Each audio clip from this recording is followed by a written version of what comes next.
Que a União Nacional dos Estudantes convida para fazer o seu pronunciamento o presidente da República, Luiz Inácio Lula da Silva.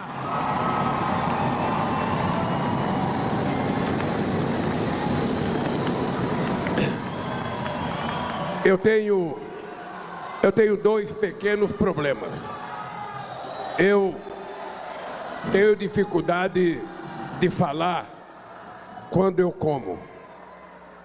Quando eu como, eu tenho muita dificuldade de falar porque a minha força toda está dirigindo, está, sabe, fazendo um sacrifício enorme para mim comer, para mim digerir a comida.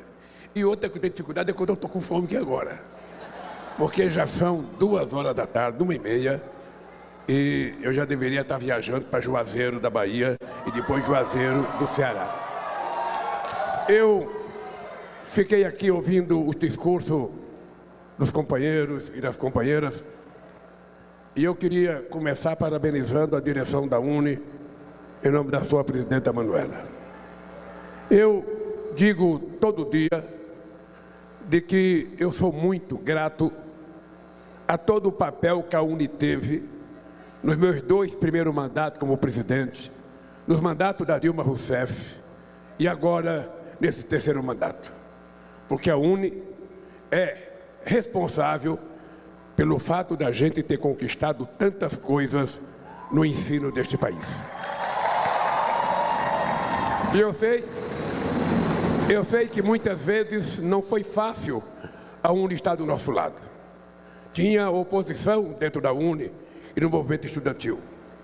E muita gente achava que algumas coisas que a gente queria fazer nas universidades, e eu lembro do Reúne, tinha um certo tipo de estudante, normalmente, certamente nenhum está aqui, que achava que a gente aumentar de 12 para 18 alunos em média numa classe, nós íamos piorar a qualidade de ensino. E a UNE enfrentou esse debate. Também quando nós criamos o ProUni, muita gente dizia que a gente ia ajudar as universidades particulares, que a gente iria ajudar a burguesia brasileira que cuidava da educação. A UNE também enfrentou esse debate. Enfrentou e fez com que as pessoas compreendessem que nós estávamos dando, enquanto a gente não podia fazer as universidades, a gente estava dando oportunidade, cobrando uma parcela da dívida que as particulares tinham com o governo e transformando em bolsa de estudo. Eu tenho muito orgulho, mas muito orgulho, que em cada lugar que eu vou, a coisa que as pessoas mais me agradecem é pai e mãe dizendo obrigado, presidente, porque meu filho fez universidade, é estudante dizendo obrigado porque eu consegui.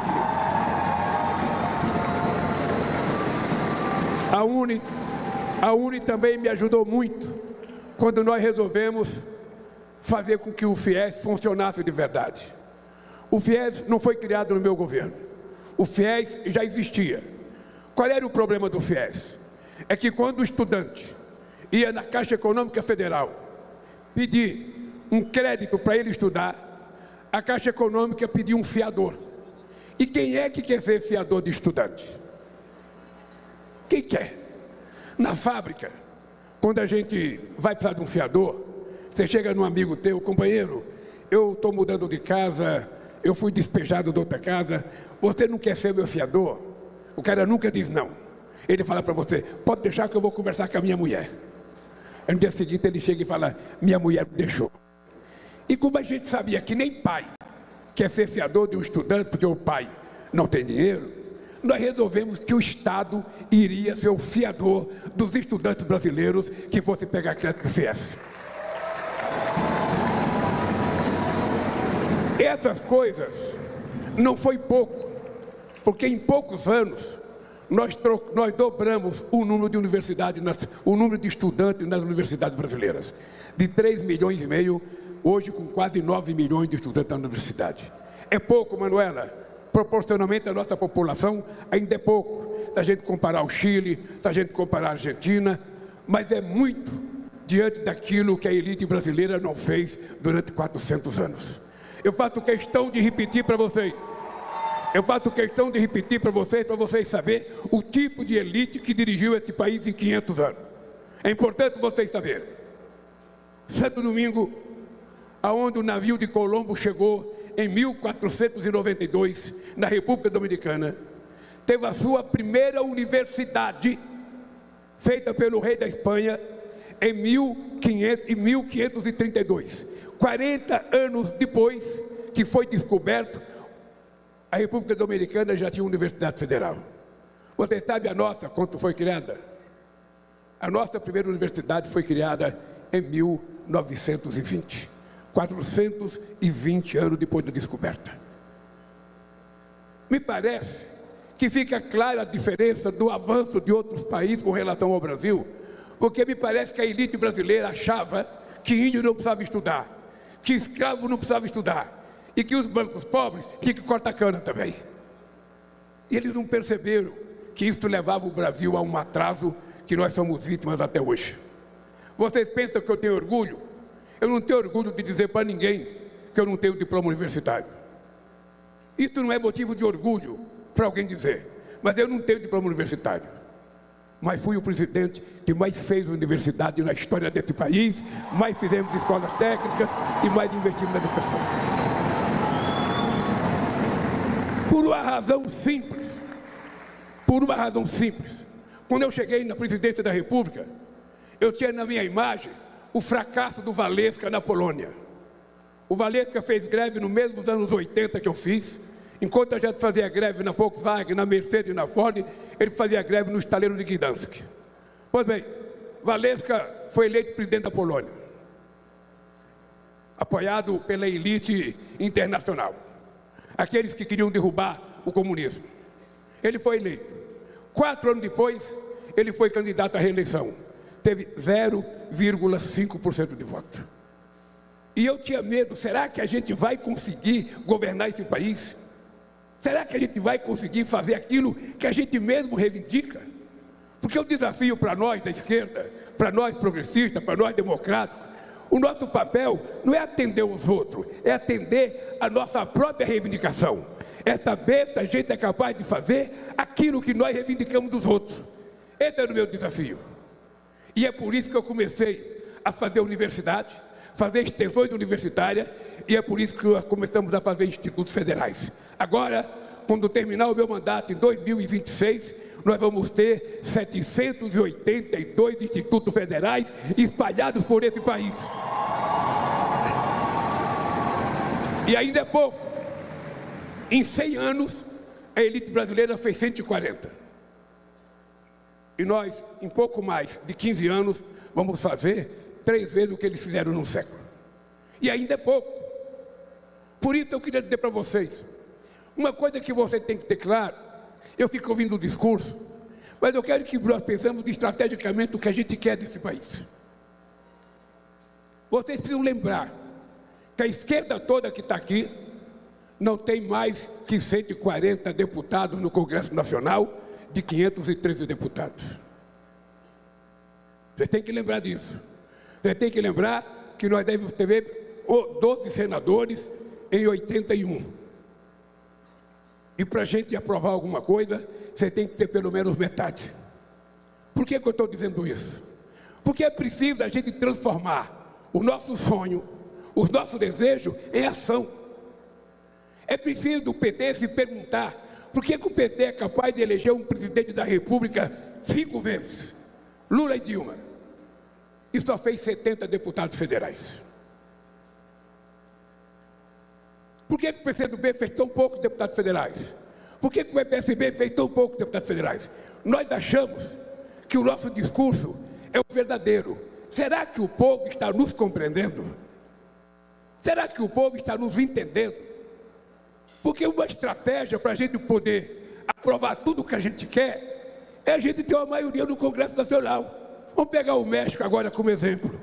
O México, eles fizeram uma vitória tão grande que até decidiram que o Poder Judiciário tem votação direta. É o povo que escolhe um juiz de primeira instância, de segunda instância e da Suprema Corte. Eu estou dizendo isso para a gente pensar. Logo, logo a gente vai entrar no ano eleitoral. E é preciso a gente saber com quantos deputados e senadores a gente quer sair, hora que abrir a urna. É preciso a gente saber por que que o povo, que a gente pensa que tem desejo naquilo que a gente fala, não vota nos deputados de esquerda, não vota no senador de esquerda. Esse é um desafio para de estudar. Esse é um desafio para a juventude pensar. Porque se a gente não montar uma estratégia de como a gente vai fazer maioria nas prefeituras, nos governos do Estado, a gente vai continuar reivindicando e a gente vai ter sempre dificuldades. Isso é importante. Eu não estou falando apenas para os partidos de esquerda, não. Eu estou falando para aquele que não tem partido. Eu aprendi muito cedo que não tem nada mais ignorante do que você dizer que não é político.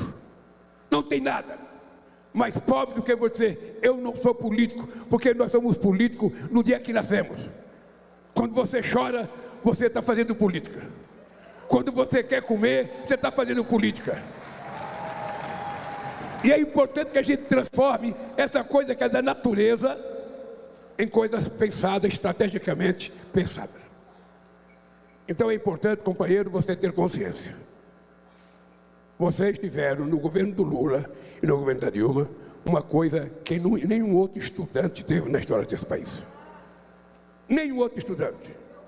Porque, veja, não era possível. Eu disse para o Camilo, quantos ministros da educação vieram falar num congresso da UNE? Quantos presidentes vieram no congresso da UNE? Eles não vão, porque eles têm medo.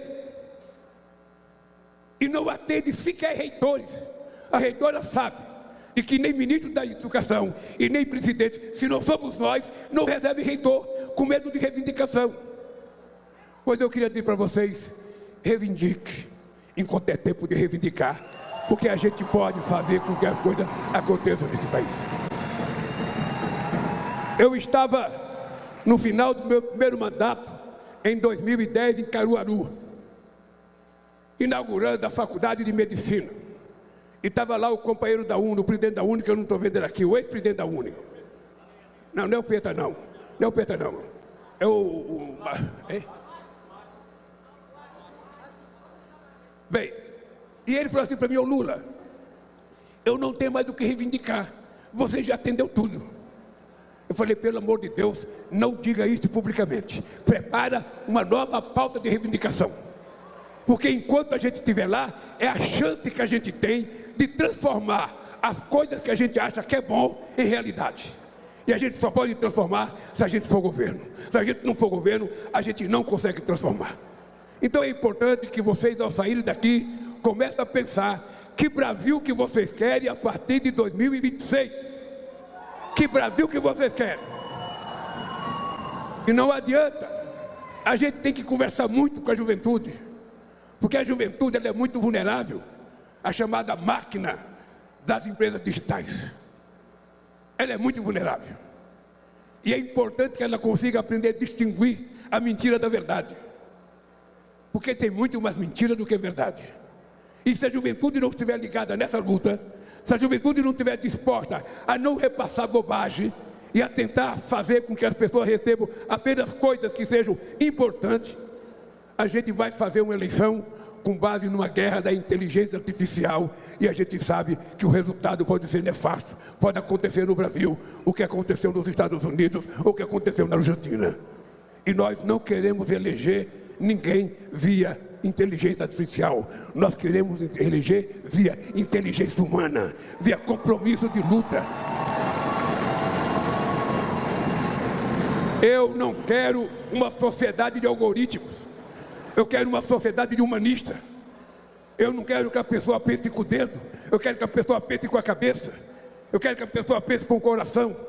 Porque nós precisamos recuperar o humanismo para o ser humano. Nós precisamos recuperar a fraternidade. Nós precisamos recuperar o companheirismo. Nós precisamos recuperar a solidariedade. Nós precisamos aprender a voltar a viver em comunidade e sair do isolamento que a gente fica com o nosso celular. O celular é o amigo da cabeceira da cama de muita gente. O celular é o amigo da cabeceira quando você acorda e quando você deita, quando você está almoçando, quando você vai no banheiro. É importante a gente aprender a construir companheiro de verdade, de carne e osso. É importante a gente saber que tem muita gente precisando de vocês. Eu tenho saudade do projeto Rondon, Manuela. Eu tenho saudade do projeto Rondon. Eu tive o prazer de, no meu primeiro mandato, a UNE ainda fazer o projeto Rondon. E eu acho que vocês da UNE poderiam fazer um projeto periferia. Eu acho que a UNE deveria montar equipes de estudantes para visitar as periferias, para conversar com a juventude que não teve chance de estudar, para tentar mostrar que vocês estão do lado deles, que vocês não são uma coisa alheia a eles. É preciso a gente acreditar e que a gente tem chance de mudar de verdade. Eu estava vendo as pessoas dizerem: minha água, meu amor. Eu estava pensando o que ia falar para vocês, e como todo mundo falou de soberania, eu falei: mas não falar de soberania, mas eu vou falar. Não pense que eu não vou falar, que eu vou falar. Eu só queria chamar a atenção da forma mais carinhosa possível. Nós, se quisermos mudar o Brasil, para colocar em prática aquilo que a gente pensa, nós vamos ter que mudar de atitudes. É preciso a gente trabalhar um pouco mais. É preciso a gente se dedicar a saber o que a gente vai querer. O debate não pode ser só dentro da universidade. O debate tem que sair da universidade e para a rua.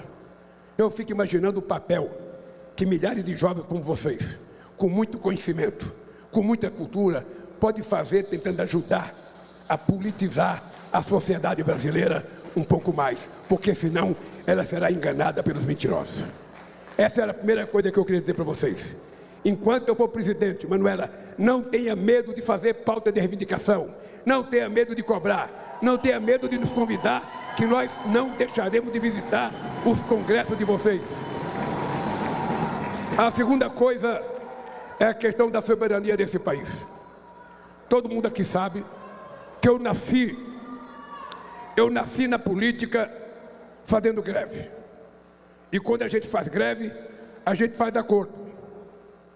Você faz uma greve para conquistar uma coisa. Se você não tem força para conquistar tudo que você quer, você é obrigado a fazer negociação. Às vezes você pede 100 e é obrigado a aceitar 50. Às vezes você pede 50, é obrigado a aceitar 30. Aquele cara que é covarde, aquele sindicalista covarde, ele começa uma greve, mas ele não tem coragem de parar. Ele não tem coragem de reconhecer quando a coisa está ruim.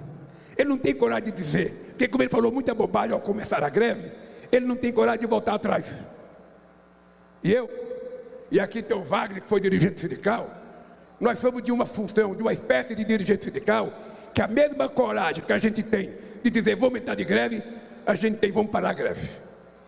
Esse é o líder, é aquele que comanda nos maus e no bom momento.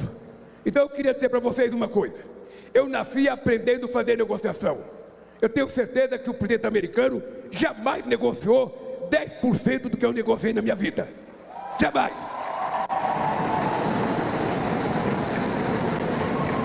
Então, se tem uma coisa que eu sei na vida, é negociar. E é por isso que o Brasil é o defensor do multilateralismo. Porque depois da Segunda Guerra Mundial, o multilateralismo permitiu que os estados pudessem viver mais ou menos em harmonia, com respeito à soberania de cada estado. Nada é conseguido na marra, mas tudo é conseguido com uma boa conversa, com uma boa disputa de conhecimento. Pois bem, o Brasil tem 201 anos de relações diplomáticas com os Estados Unidos. Não é 200 dias, é 201 anos. O Brasil tem um déficit comercial, de serviço e de comércio, de 410 bilhões em 15 anos. Portanto, os Estados Unidos é muito superavitário com relação ao Brasil.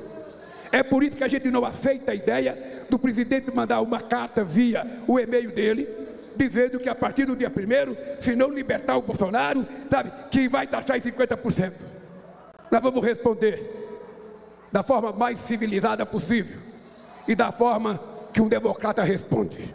A primeira coisa é que nós não aceitamos que ninguém de nenhum país fora do Brasil se meta nos nossos problemas internos, que é dos brasileiros.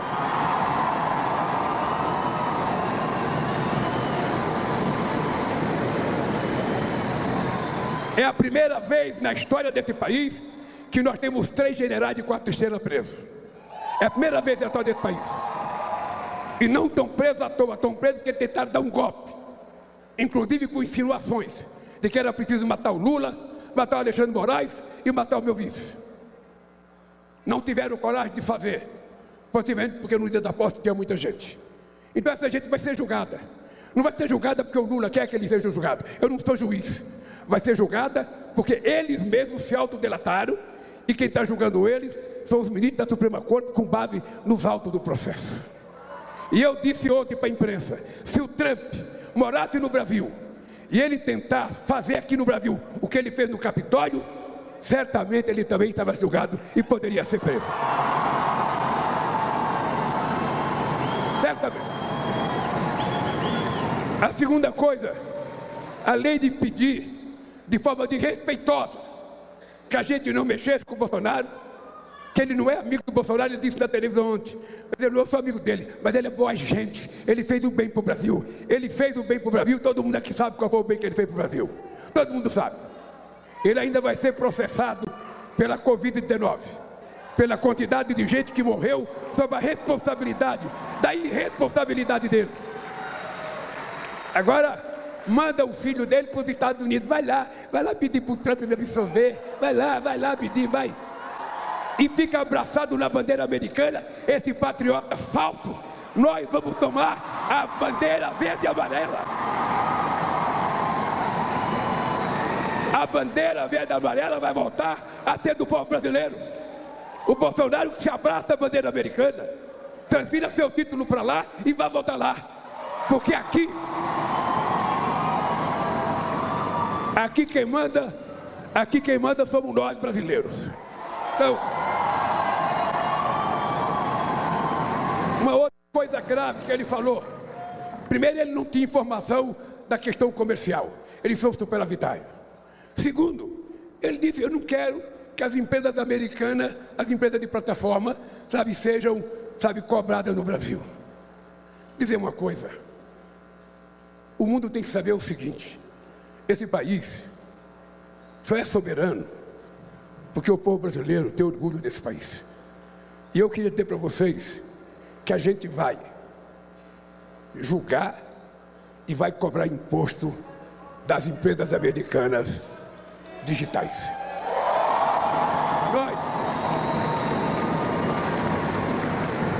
Nós não aceitamos que, em nome da liberdade de expressão, você fica utilizando para fazer agressão, para fazer mentira, para prejudicar, violência contra a criança, ódio entre as crianças, violência contra as mulheres, violência contra os negros, violência contra LGBTQIA+, ou seja, tudo que é tipo de violência. Aqui a gente não vai permitir, porque o dono do Brasil é o povo brasileiro e nós não vamos permitir que as nossas crianças sejam vítimas de coisas que não está sob o nosso controle. Então é importante, companheiros, ter em conta, eu sou um cara que gosta de negociar. Esse ano, nesses 2 anos, eu já tive reunião com 54 países da União Africana, eu já tive reunião com todos os países da União Europeia, eu já tive reunião com a China, com o Japão, com o Vietnã, já me reuni com toda a América Latina, já me reuni com todo o Caribe, vou em outubro para a ASEAN, já fizemos o melhor G20 do mundo, já fizemos o melhor BRICS do mundo, vamos fazer a melhor COP30 do mundo e vamos aprovar, vamos testar se os dirigentes atuais acreditam ou não na ciência de que o mundo está com um problema sério de sobrevivência. Vamos ver se eles acreditam ou não na ciência, porque essa COP aqui, essa COP que o Brasil vai fazer, vai ter feita no coração da Amazônia, porque tem muita gente que fala da Amazônia no exterior, mas ele não leva em conta que embaixo de cada copa de asa tem um seringueiro, tem um extrativista, tem um indígena, tem um pescador, tem um pequeno trabalhador rural que precisam sobreviver, eles que paguem para a gente poder manter a nossa floresta em pé, porque a deles eles já derrubaram, a deles eles já queimaram. Então nós não aceitamos que ninguém venha nos dar lição. Conselho a gente até aceita, mas lição nós não aceitamos. Por último eu queria dizer para vocês, nós estamos com muita tranquilidade. O meu vice-presidente e o ministro das Relações Exteriores estão negociando há mais de 2 meses. Desde aquela primeira taxação de 10%, nós temos uma equipe de negociação, Alckmin e Mauro Vieira. Dia 16 de maio, a gente mandou uma carta para a equipe dos Estados Unidos, uma carta com as coisas que nós achávamos que poderia ser feito acordo. Não recebemos nenhuma resposta.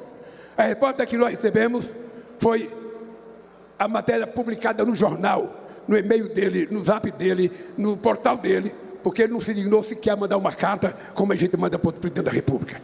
E nos intimando. A carta não fala em negociação. A carta é o seguinte: ou dá ou desce. É essa a lógica da carta. Ou libera o Bolsonaro, porque o filho dele está aqui me enchendo o saco. Liberta meu pai, liberta meu pai, liberta meu pai. Sabe? Ele, na verdade, ele agora tem que ser tratado por nós como os traidores do século XX e do século XXI da história desse país.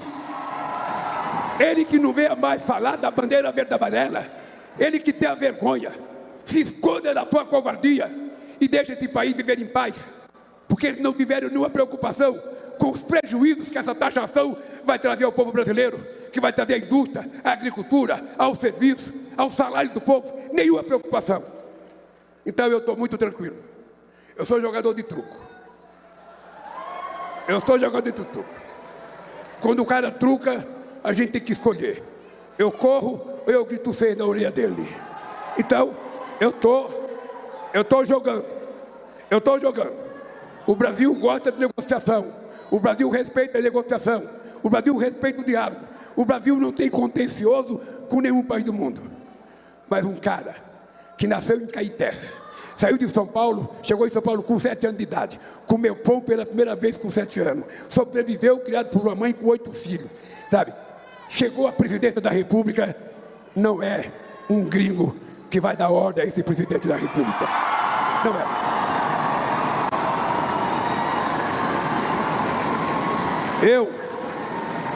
Eu tenho um patrono nesse país. Eu sei a quem eu devo respeitar nesse país. Eu sei quem é que manda nesse país.